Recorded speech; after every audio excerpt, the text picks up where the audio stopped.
Finally दोस्तों आज आप सबके लिए हिस्ट्री का क्लास 12 जिसका क्वेश्चन बैंक 2020 का सब्जेक्टिव क्वेश्चन कराने वाले हैं। तो आप इस वीडियो को शुरू से लेकर अंत तक जरूर देखिएगा।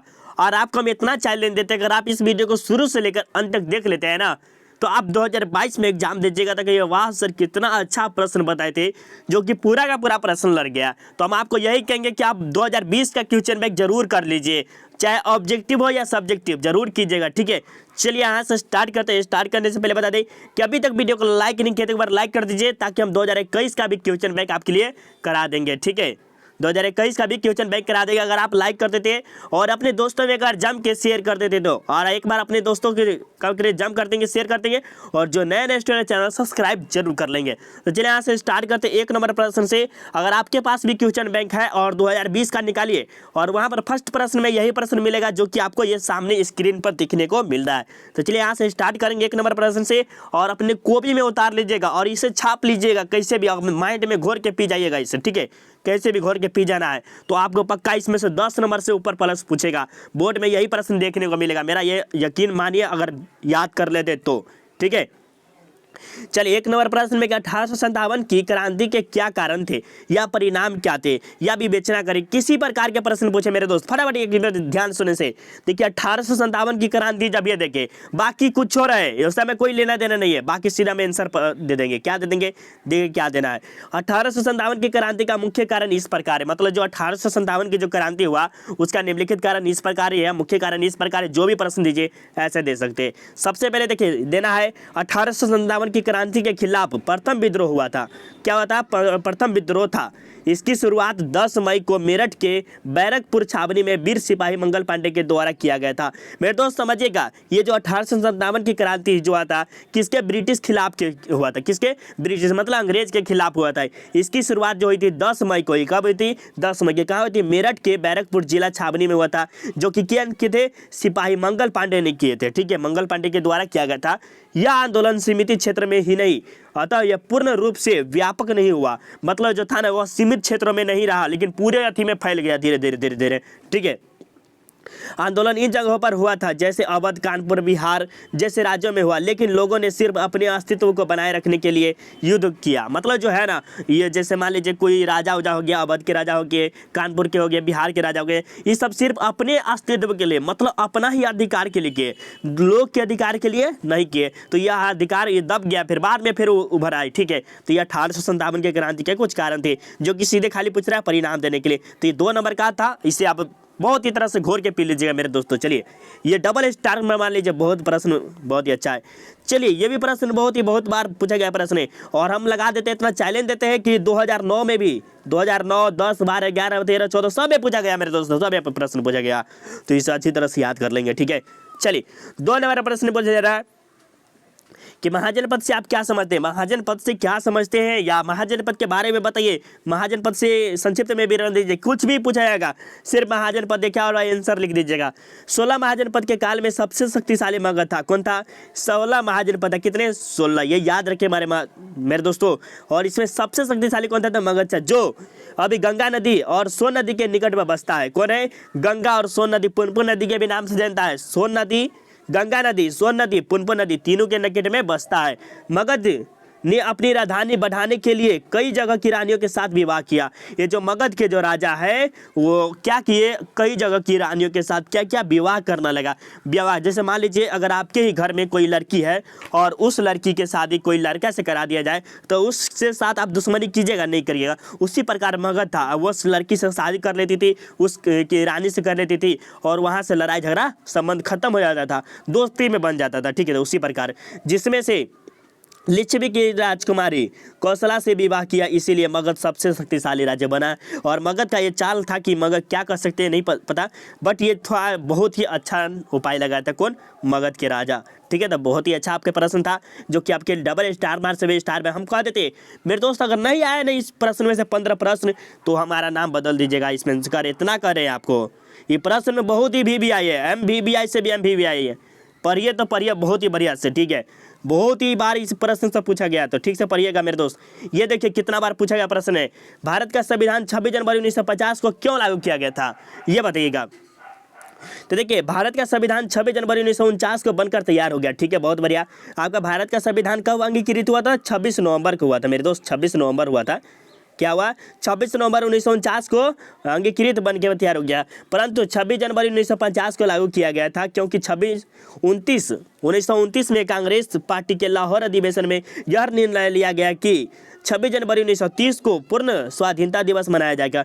मतलब क्या हुआ? 26 जनवरी 1930 को पूर्ण स्वाधीनता दिवस मनाया जाएगा। किसमें? जब वहाँ पर कम्युनिटी गार्ड में बैठा ना बहुत से लोग, तो बताया गया। ठीक है, जब प्रत्येक वर्ष 26 जनवरी को स्वाधीनता दिवस मनाया जाने लगा, उसीलिए भारत का संविधान 26 जनवरी 1950 को लागू किया गया था, जो कि मेरे लिए बहुत इंपॉर्टेंट है और आपके लिए तो बहुत ही इंपॉर्टेंट था। और एक ऐसा प्रश्न था, आप हमें जरूर बताइएगा। और वीडियो समझ में आ रहा था मेरे दोस्त, लाइक कर दीजिएगा मेरे दोस्त। लाइक करने में कोई कंजूसी नहीं, आपके लिए इतना मेहनत कर रहे हैं तो आप सब लाइक कर दीजिए मेरे दोस्त। इतना कर रहे हैं आपसे के लिए मेहनत, तो लाइक कर दीजिए। नए स्टूडेंट चैनल सब्सक्राइब कर लेंगे तभी आप कमेंट कर सकते हैं, नहीं तो नहीं कर सकते मेरे दोस्त। चलिए आपसे 4 नंबर प्रश्न है, चंपारण सत्याग्रह का एक संक्षिप्त विवरण दीजिए। अगर आपके पास क्वेश्चन बैंक है तो 15 प्रश्न कर लीजिए, और इसमें से 10 प्रश्न आ गया तो आपको वल्ले वल्ले हो जाएगा मेरे दोस्त। तो हम कहेंगे कि आपको घोर के पी लीजिएगा सभी प्रश्न को। ठीक है, चलिए।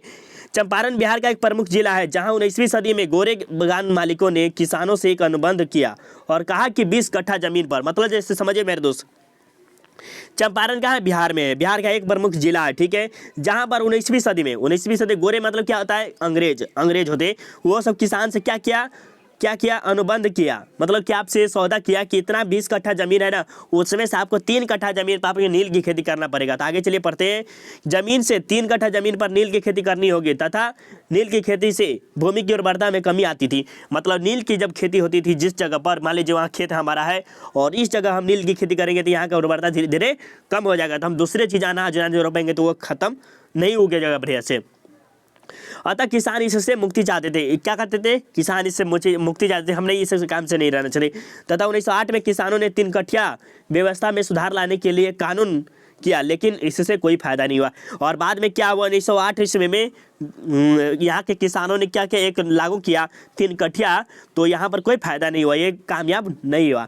दूसरी ओर नील की मांग भी कमी आ गई। मतलब जो दूसरी ओर था क्या कि नील की खेती करने से तो उर्वरता कम होबे करता है, प्लस में यहाँ मांग भी कम हो गया, मतलब कीमत नहीं दे मिल रहा था बढ़िया, जिससे किसानों के लिए घाटा एक कारोबार हो गया। मतलब किसान के लिए अब धीरे धीरे घाटा के कारोबार हो गया। सही बात है। अतः 1917 में महात्मा गांधी राजकुमार शुक्ल के आग्रह पर चंपारण गए और उन किसानों की समस्या को समझा। उसके बाद गांधी जी ने चंपारण सत्याग्रह चली, जिसमें हम चंपारण सत्याग्रह के नाम से जानते हैं। और वहां पर क्या हुआ? महात्मा गांधी 1917 में गए कहाँ पे? चंपारण में। किसके? राजकुमार शुक्ल के अनुरोध पे गए थे, और वहां पर जाकर क्या किए? एक चलाए थे, सत्याग्रह चलाए थे, और वहां पर जाके ये कि नील की खेती के बारे में थोड़ा सा बंद किए, और ये अभी शांत है। ठीक है, जो कि अभी बहुत ही कम होता है चंपारण में, बट होता है कि नहीं होता हमें पता नहीं, चंपारण वाला लोग ही बता सकते, चंपारण के जो होंगे वो बता सकते हैं। ठीक है, होता है कि नहीं है मेरे दोस्त? नील की खेती होती है कि नहीं? आप कमेंट में जरूर बताइएगा। ठीक है, तो ये भी प्रश्न कैसा था आप हमें जरूर बताइएगा। 4 नंबर प्रश्न हो गया। ठीक है, 4, पूरा 15 प्रश्न बनाना रहता था, 15 ही प्रश्न बनाए, और आगे और सेट दूसरे में आएगा। ठीक है, तो सपोर्ट और प्यार आप दिखाइएगा तो हम जरूर आप सबको बहुत बढ़िया से बढ़ाएंगे। ठीक है, सपोर्ट और प्यार आपका नहीं रहेगा तो कभी भी नहीं हो पाएगा। ठीक है, चलिए 5 नंबर, अल्बरूनी पर एक संक्षिप्त टिप्पणी लिखे। अल्बरूनी पर संक्षिप्त देखिए, अल्बरूनी देखिए, बाकी सबको गोली मारी है, अल्बरूनी के बाद कुछ भी दिखा है, टिप्पणी लिखे, इसके बारे में लिखे, फलना चिलना कुछ भी लिखा रहा है, आपको यही प्रश्न देना है। ठीक है, तो चलिए यहाँ पर देते हैं। और उससे पहले आपको बता दें कि जितने भी स्टूडेंट हैं सबसे पहले आपको सब्जेक्टिव का वीडियो देखना है। अगर आपको और एक्स्ट्रा पढ़ना है तो आपको सब्जेक्टिव का लिंक डिस्क्रिप्शन में मिलेगा। वहाँ पर हिस्ट्री हो गया, साइकोलॉजी हो गया, होम साइंस का हो गया, हिस्ट्री पॉलिटिकल साइंस का हो गया, ज्योग्राफी का हो गया, सभी का सब्जेक्टिव बना हुआ है। 9, 8, 5, 6, 7 सेट तक तो बना है, तो जाकर जरूर देखिएगा, क्योंकि आपको अच्छा नंबर लाना है तो आप जाकर जरूर देखिएगा, नहीं तो कोई दिक्कत नहीं है। चलिए, अल्बरूनी का जन्म उज्बेकिस्तान नामक स्थान पर हुआ था। कहाँ पर हुआ था? अल्बरूनी का उज्बेकिस्तान नामक स्थान पर हुआ था। अल्बरूनी के पास कई भाषाओं का ज्ञान था। किसके? अल्बरूनी के जो पास था वो कई भाषाओं का ज्ञान था, जैसे संस्कृत, हिंदी, ज्योति, फारसी, अरबी आदि भाषाओं का ज्ञान था। अल्बरूनी मोहम्मद गजनी के साथ भारत आया था। कौन आया था? ये भी पूछा जा सकता है। भारत आने वाले 2 विदेशी यात्री के नाम बोले थे, आपको क्या लगाना है? अल्बरूनी आया था और इब्न बतूता आया था, ये भी बोल सकते हैं। तो ये मोहम्मद गजनी आया था किसके साथ? भारत। किसके साथ? तो ये मोहम्मद गजनी के साथ भारत आया था। अल-बरूनी ने एक किताब लिखा है जिसका नाम किताबुल रहला था। क्या नाम था? किताबुल हिंद।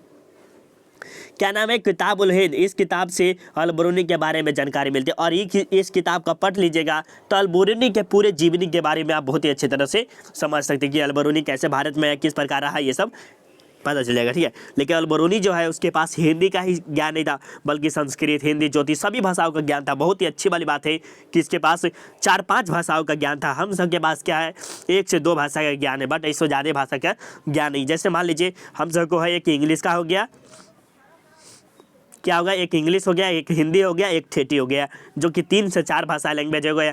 थोड़ा सा संस्कृत में भी होता है तो बोल पा लेते, बट लेकिन आप देखिएगा ज़्यादा हिंदी इंग्लिश हम सब बोल पाते हैं और ठेठी थोड़ा सा हम सब का ज़्यादा चलता है। जैसे बिहार से जो लोग होंगे उसको बिलोंग पता होगा कि क्या होता है ठेठी। ठीक है, चलिए अब आपके सामने 6 नंबर प्रश्न है कि डांडी मार्च का उद्देश्य क्या है। डांडी मार्च का उद्देश्य क्या था? तो डांडी मार्च का उद्देश्य जो था बहुत ही मजेदार मेरे दोस्त, बहुत बार प्रश्न पूछे गया मेरे दोस्त, इसे अच्छी तरह से याद जरूर कर लेंगे मेरे दोस्त।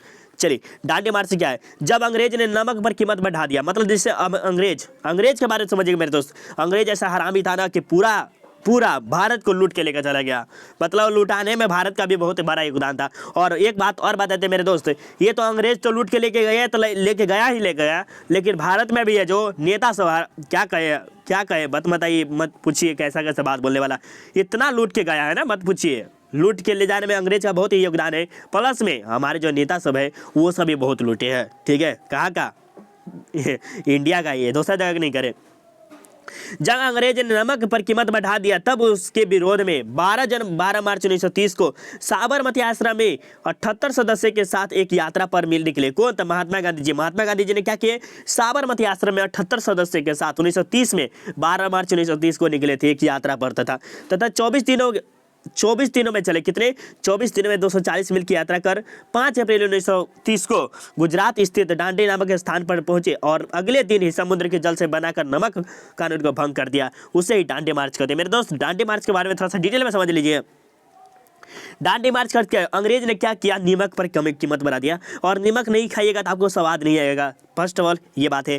तो नमक के लिए गांधी जी ने क्या किया? इस पे विरोध कर दिया था। नमक 78 सदस्य निकले और उस पर 24 दिन की कठिन समस्या के बाद वह 240 मील पहुंचे और वहां पर समुद्र पर पहुंचते ही 5 अप्रैल 1930 को समुद्र से पानी निकालकर और नमक बनाकर उस नमक कानून को भंग कर दिए। उसे ही डांडी मार्च कहते हैं। कैसा समझ में आया? मेरी बातों को समझे और बहुत ही अच्छा नंबर ला सकते हैं मेरे दोस्त, सिर्फ आप मेरा बात सुने। ठीक है, चलिए, अभिलेख किसे कहते हैं? अभिलेख किसे कहते हैं? या इतिहास लेखन में अभिलेखों के क्या महत्व है? इतिहास लेखन में अभिलेखों का क्या महत्व है? अभिलेख किसे क्या समझते हैं? अभिलेख के बारे में 2-4 शब्द लिखे। कुछ भी मेरे दोस्त, कुछ भी पूछेगा तो आपको इसी प्रकार का आंसर देना है मेरे दोस्त, फटाफट कमेंट कर देंगे।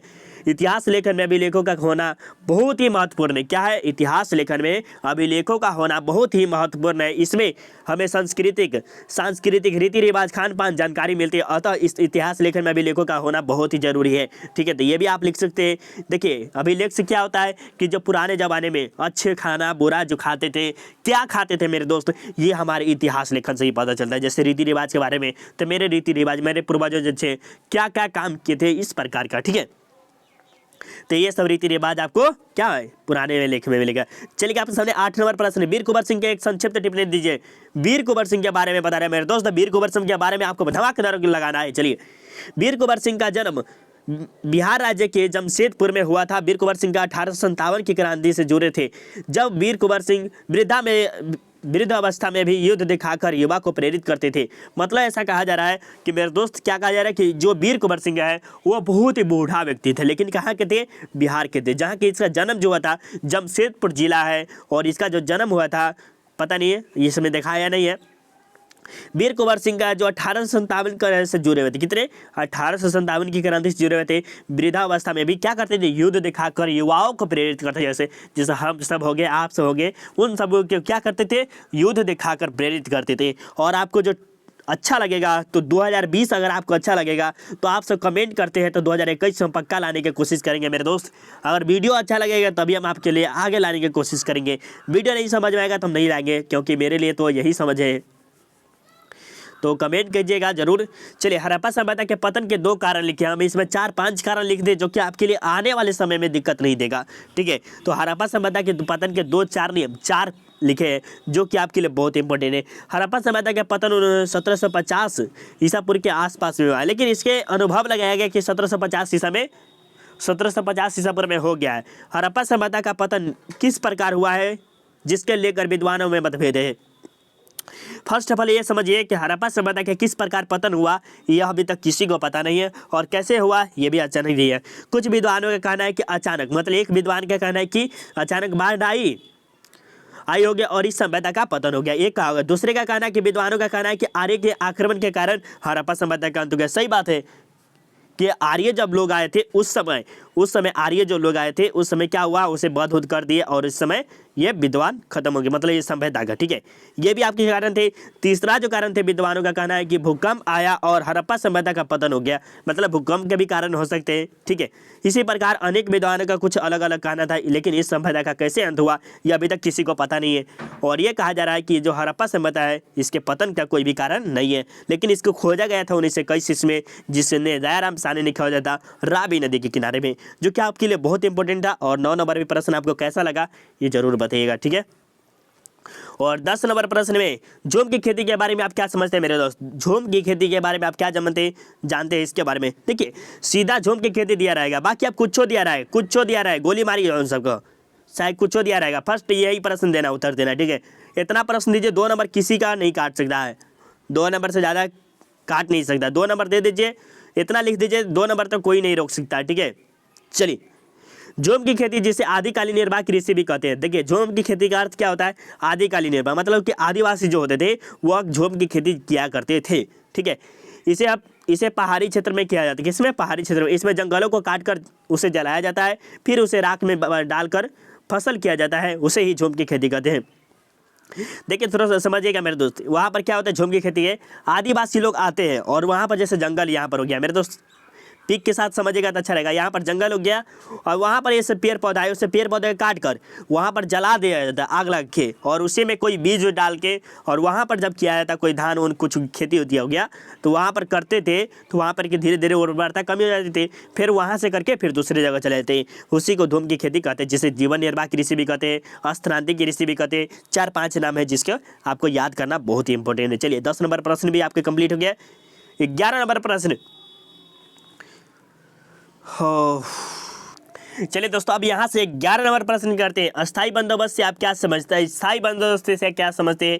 देखिए, ये आपकी प्रश्न संख्या किसी में भी हो सकता है, लेकिन हम सीरियल बाय दिए हुए, क्योंकि आपके लिए ऐसा नहीं जरूरी है, तो आप क्वेश्चन में खोलिएगा, वहाँ से भी देख सकते हैं। ठीक है, कोई बात नहीं है। अस्थाई बंदोबस्त ब्रिटिश काल में भू राजस्व वसूली की एक व्यवस्था थी। इसकी शुरुआत 1793 में लॉर्ड कॉर्नवालिस द्वारा किया गया था।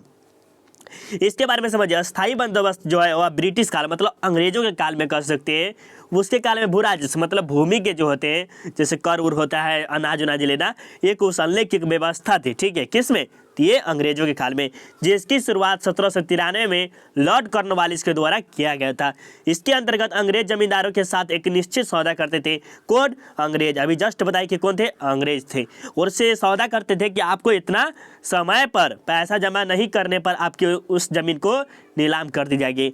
और उस समय कहा जाता था, अंग्रेजों का कहना था कि अगर आप पैसा जमा नहीं कीजिएगा या तो अनाज ना जमा नहीं कीजिएगा तो आपकी ज़मीन को है ना कीमत लगा कर बेच दिया जाएगा। तो आप टाइम पर पैसा दीजिएगा। ठीक है, यह व्यवस्था बिहार, उड़ीसा, पंजाब, बंगाल, उत्तर प्रदेश, उत्तरी कर्नाटक में लागू था। मतलब ये सभी जगह लागू था, पूरी जगह पर नहीं लागू था, कहीं कहीं लागू था, जो कि बिहार में फर्स्ट नंबर पर ही आ रहा है। फर्स्ट नंबर बिहार और बंगाल होना चाहिए 2 नंबर पर। ठीक है, उसके बाद उड़ीसा ये सब था। ठीक है, तो ये भी आपके लिए समझ में आ गया होगा मेरे ख्याल से। चलिए, आपके सामने 12 नंबर प्रश्न, अंग्रेज ने भारत को क्यों छोड़ा, किन्हीं 2 कारणों की विवेचना करें। किसी प्रकार के प्रश्न पूछिए। देखिए, अंग्रेज पूछ दिया, बस आप अंग्रेज ने भारत क्यों छोड़ा, बस आगे क्या दिया है उसको गोली मारिए। मैं वो 2 कारण बोले, हम 4 कारण आपको बता रहे हैं।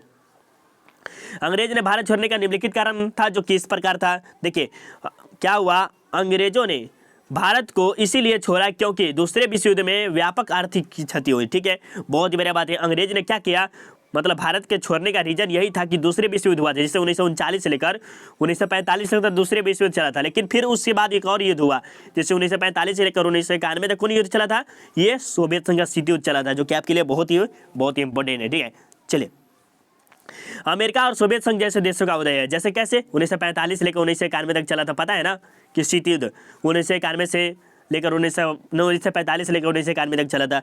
यह अमेरिका और सोवियत संघ, जिससे सोवियत संघ का विघटन हो गया और अमेरिका का वर्चस्व धीरे धीरे और बढ़ना स्टार्ट हो गया। राष्ट्रवाद ने उग्रवाद रूप धारण कर लिया, बहुत ही मतलब जैसे भारत में था ना, वो राष्ट्रवाद उग्रवाद का रूप धर लिया। इंग्लैंड पर राष्ट्रीय दबाव पड़ गया। ब्रिटिश प्रधानमंत्री इटली के चुनावी घोषणा पत्र जारी कर दिए, ये भी कर सकते। तो ये आपके कुछ कारण थे जो कि अंग्रेज तो भारत छोड़ने का रीजन यही था। लेकिन ज़्यादा खास कर देखा जाए तो 1945 के जो शीत युद्ध हुआ था उसके कारण ही भारत थोड़ा सा आज़ादी मिला है, ये कारण भी हो सकता है। ठीक है, जो कि भारत छोड़ो आंदोलन 1942 में हुआ था। ठीक है, चलिए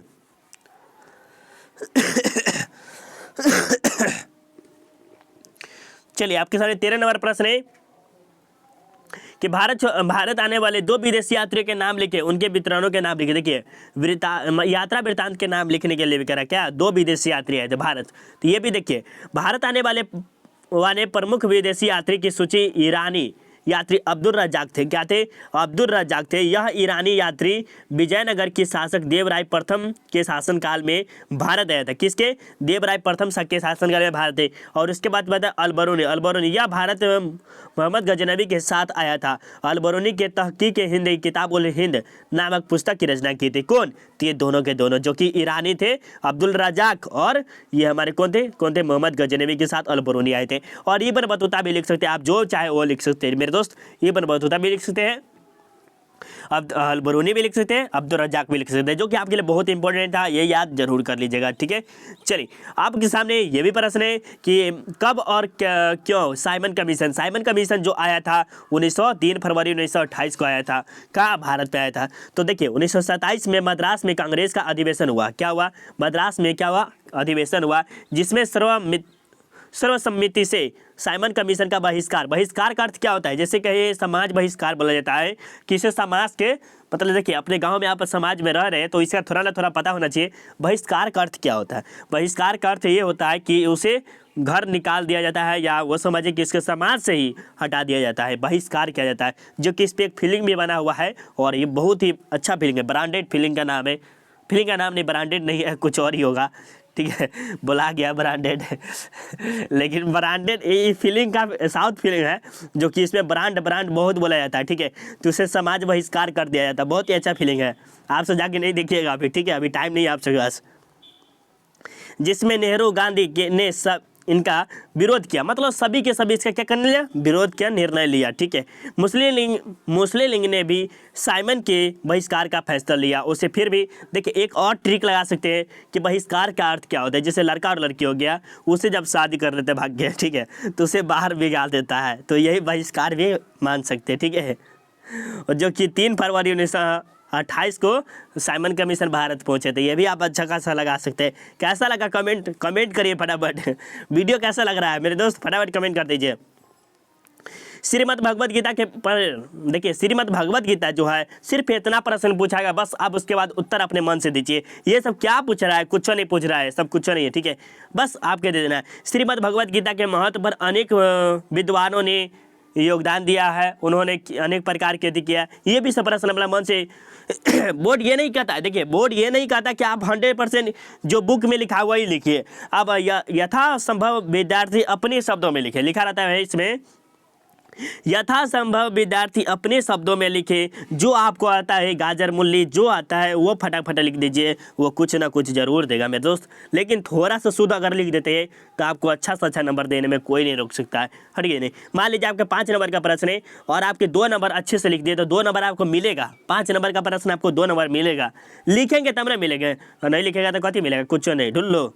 चलिए अब यहाँ पर भगवद गीता संस्कृत महाकाव्य का ही नहीं अपितु संपूर्ण विश्व में अत्यंत समादर प्राप्त ग्रंथ है। क्या है? समादर ग्रंथ है, ये पूरा विश्व में है, लेकिन ये महाकाव्य में नहीं, पूरा विश्व में है। जैसे समझिए, इसमें भगवान श्री कृष्ण द्वारा अर्जुन को कुरुक्षेत्र युद्ध में दिया गया उपदेश है। किसको? अर्जुन को उपदेश दिया था, किसके द्वारा? कृष्ण के द्वारा। ठीक है, यह गीता वेदांत दर्शन का सार है। यह ग्रंथ महाभारत की एक घटना के रूप में प्राप्त होती है। इसमें अनेक विद्वानों ने योगदान दिया है। ठीक है, ये भी लिख सकते हैं, जैसे बुद्ध जब सभी दिए। तो देख कैसा लगा वीडियो मेरे दोस्त, कैसा लगा ये आप हमें ज़रूर बताइएगा। उससे पहले हम आपसे कुछ पूछना चाहते हैं कि 2020 वाला बहुत ही अच्छा था आपके लिए, और आप सब कमेंट कर देंगे 2021 और कहिएगा सर 2021 का ला दीजिए। और हम इस वीडियो का भी 10, 5, 6 दोस्त जितने हैं उन सभी दोस्तों को हम शेयर करेंगे। तो आप शेयर कीजिए, हम पक्का 2010-21 का लाने का कोशिश करेंगे। ठीक है, तो शेयर कर दीजिए, अभी जितने भी स्टूडेंट शेयर कर देंगे, और लाइक का संख्या रुकने नीचे है। जो नए नए चैनल पर वो सब्सक्राइब कर लेंगे, और जो स्टूडेंट और से भी जोर आप तैयारी करना चाहते हैं तो लिंक डिस्क्रिप्शन में जिसका मिलेगा सेट हिस्ट्री का सेट बाय सेट मिलेगा। तो अभी से जाके देखिए 1.1 पर कर लीजिएगा, और धड़ाधड़ आप वीडियो देख लीजिए और अच्छा से अच्छा नंबर ला सकते हैं। ठीक है, जय हिंद, जय भारत। कैसा लगा वीडियो जरूर बताइएगा। पीडीएफ के लिए टेलीग्राम पे जाकर सर्च कीजिएगा self study with Kundan Kumar, PDF मिल जाएगा वहाँ पर। ठीक है, बाय बाय।